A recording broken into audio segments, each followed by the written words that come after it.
I agree with you on so many different things. For one, the one thing I do agree with, the first thing is working out. Like working out for me has helped.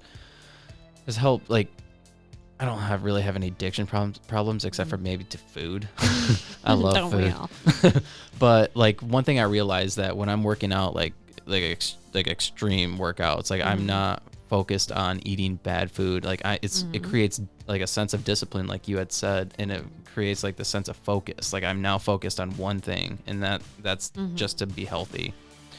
So I get that, like as far as like how that might help somebody with addiction, because like if they then focus that energy, put that energy and focus on something else, then they realize that, okay, that's my goal. I don't want to fall back on that.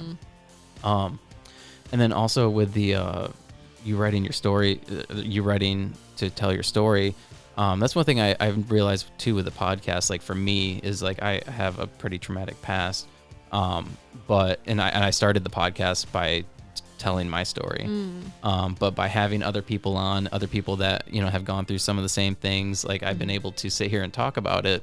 And honestly, like my past does not affect me whatsoever anymore. Like it used to get to the point like where I would be in the middle of a workout and I would think about something like my adoptive mom said. Like one thing she told me all the time was, "You're never going to amount to anything." So that'd be something that would play over and over and over in my head. So I'd be like in the middle of a workout, be like, "Oh, I am going to amount to something."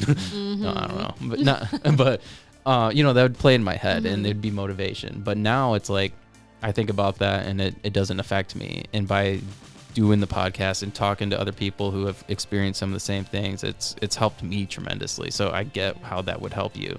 Yeah, and just reading, and every time I read my stories, the personal ones out in public, there's always someone in the audience that says, "Oh my gosh, thank you for reading that. You could have been reading about my experience," or my mom was an alcoholic, or my dad, I also lost this person. You put into words what I didn't know, how to express, because it brings up a lot of complicated feelings. Like you don't know how you feel about this person. Obviously you love them, but a lot is happening.